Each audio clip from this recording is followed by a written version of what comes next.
Para el 2018, el PIB nominal del área metropolitana de Nueva York era de 1.8 billones de dólares, cifra que se puede comparar con los 1.7 billones de dólares del PIB de Canadá en 2019.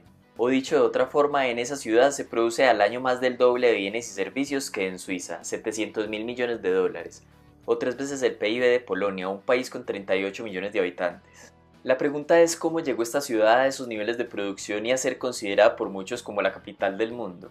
Según Edward Glaeser, un economista norteamericano, hay al menos 4 etapas que pueden explicar su éxito.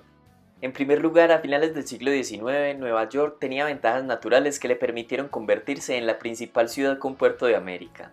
En 1626, la isla de Manhattan fue comprada por la Compañía Neerlandesa de las Indias Occidentales a los nativos americanos de la zona. Su ubicación más céntrica que Boston era una ventaja si se quería enviar mercancías desde Europa a un lugar que pudiera servir para redistribuirlas a todo Estados Unidos. Además, el puerto de Nueva York es más profundo que cualquier otro de la costa este, y también está protegido de las tormentas y del hielo por Staten Island y la península de Brooklyn. La profundidad del puerto era importante porque el comercio transoceánico crecía rápidamente y los barcos eran cada vez más grandes y pesados. Esto lo convirtió en un punto ideal para el comercio con los europeos. En 1664, la ciudad fue conquistada por los ingleses y la integración con las demás colonias inglesas aumentó el potencial de oportunidades comerciales. La población creció gracias a que un grupo creciente de comerciantes y trabajadores ingleses llegó a la ciudad. Nueva York no tenía una religión dominante desde el principio y había menos barreras contra los inmigrantes judíos o católicos. Los intereses económicos hicieron que la ciudad fuera relativamente más tolerante con relación a otras colonias. Esto la hizo muy atractiva para los inmigrantes. En segundo lugar, Nueva York destacó como ciudad manufacturera. Industrias como la del azúcar, la editorial y la de prendas de vestir se agruparon en torno al puerto. Todo comenzó con la refinación del azúcar, el cual sin refinar se transportaba desde el Caribe hasta el puerto de Nueva York, donde era refinada. La caña de azúcar es voluminosa y cara de transportar. Por eso Nueva York se convirtió en la refinería de azúcar central de todo el país, porque era más eficiente distribuirlo en bolsas más pequeñas que transportar la caña de azúcar a cada refinería en el país. Igualmente Nueva York tiene un gran río, el Hudson, el cual tiene más de 480 kilómetros de largo y es muy navegable. Una época donde el transporte por agua era mucho más barato que el transporte terrestre, el acceso de Nueva York a canales, lagos y ríos le daba una ventaja significativa sobre sus competidores. Si bien la industria del refinado de azúcar producía un gran valor, empleaba a pocas personas. En 1860 había cerca de 1.500 trabajadores, mientras que la industria de la confección de prendas de vestir empleaba a 26.000 trabajadores. La esencia de esta industria es convertir la tela en ropa. Inglaterra dominaba la exportación de telas y la temprana industrialización dio a los fabricantes ingleses una enorme ventaja en la producción de textiles, pero no tenían ninguna ventaja natural en la producción de ropa. Por el contrario, los fabricantes de Nueva York tenían una ventaja de conocer la demanda local y tener acceso a mano de obra relativamente barata proveniente de la creciente población inmigrante. De esta manera, la industria de la confección se convirtió en la dominante en Nueva York. La tercera industria manufacturera en 1860 era la de la imprenta y las publicaciones. El desarrollo temprano del comercio editorial en Nueva York estuvo vinculado al papel de la ciudad como puerto que conectaba América con Europa. El creciente tráfico marítimo entre Nueva York y Liverpool aseguraba la entrada constante de información sobre los últimos libros y novelas inglesas. Así Nueva York atrajo redes de proveedores y productores de libros. Llegaban de todo el país para tener acceso a las últimas novelas. Las noticias también fueron parte importante de esta industria. La información era muy valiosa para el creciente número de comerciantes, lo cual generó que Nueva York tuviera un número desproporcionado de periódicos.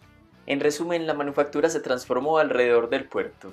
El azúcar sin refinar, la tela y las novelas inglesas llegaban primero a la ciudad, y las primeras industrias se basaron en estos insumos.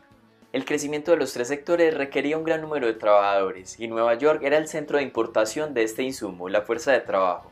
Después de la Guerra Civil, la migración hacia Estados Unidos comenzó a dispararse. En 1870 hubo cerca de 400.000 inmigrantes, y entre 1903 y 1914 hubo casi 12 millones, algo así como toda la población actual de Bélgica. La mayor parte de estos inmigrantes entraron a través del puerto de Nueva York.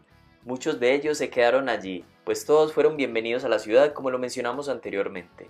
El aumento del número de inmigrantes se debió también a la disminución en los costos de viaje y a que Estados Unidos presentaba más seguridad y salarios más altos que Europa. Por otro lado, en 1820 se comenzaron a construir rutas de bus, le siguieron el tranvía y las líneas de metro. El transporte hizo posible que los nuevos inmigrantes ocuparan barrios periféricos y se pudieran desplazar a la ciudad. Hubo otro factor que facilitó la inmigración, se denomina la migración en cadena. o sea que un grupo inicial de inmigrantes hace más cómoda la llegada y la adaptación para los inmigrantes posteriores. Por eso se crearon en Nueva York grandes comunidades de inmigrantes de países específicos que seguían hablando el mismo idioma después de su llegada. El auge de los inmigrantes en Nueva York terminó con la restricción nacional a la inmigración en 1921. Este choque negativo estuvo acompañado por dos avances tecnológicos que afectarían a casi todas las grandes ciudades de Estados Unidos. Por un lado, las ciudades como Nueva York, con alta densidad poblacional, aprovechan el transporte público que prácticamente permite a los viajeros caminar desde las paradas hasta su destino final. Pero con la invención del automóvil, otras ciudades con densidades de población más bajas fueron atractivas, pues el automóvil era mucho más rápido en esas ciudades que el transporte público. De esta forma, el automóvil permitió que la población se dispersara a zonas periféricas. Casi todas las ciudades más grandes bajaron su población. 8 de las 10 más grandes de Estados Unidos en 1930 tenían al 2000 una población más pequeña que entonces, a excepción de Nueva York y Los Ángeles. Y por otro lado, el auge de los camiones provocó una gran disminución de los costos de transporte por carretera. Esto significó que las fábricas ya no necesitaban estar cerca a un puerto o a una estación de tren. Por esta razón, las industrias abandonaron las grandes ciudades para ubicarse en lugares de mediana densidad. De alguna forma, la ventaja que tenía Nueva York por el acceso a vías fluviales se redujo por la caída en los costos de transporte por carretera. Hubo ciudades que nunca superaron el colapso de la manufactura local, pero Nueva York se reinventó como una ciudad de servicios, cada vez más orientada a las finanzas y a la gestión empresarial. A principios del siglo XIX, Nueva York era un rival cercano a Filadelfia como centro de comercio de acciones y bonos, pero finalmente Nueva York reemplazó a Filadelfia porque cada vez se hizo más importante la conexión de Nueva York con Inglaterra, ya que el capital inglés financiaba el desarrollo norteamericano. Nueva York era más grande, lo cual significaba mayor número de compañías. En adición, el gran incentivo para concentrarse en las finanzas proviene del deseo de tener la información más reciente, y como lo mencionamos, Nueva York era el lugar donde la información y las novedades de Europa llegaban primero. Una ciudad densa como Nueva York es ideal para el flujo de ideas, los encuentros fortuitos y los intercambios de información, vitales en las finanzas. En 1970, el 7.4% del empleo de la ciudad estaba en el sector de las finanzas, los seguros y los bienes raíces. En 1980, el 12% estaba en ese sector. Entonces, al tiempo que la ciudad sufría la salida de la industria manufacturera, el sector financiero internacional creció enormemente.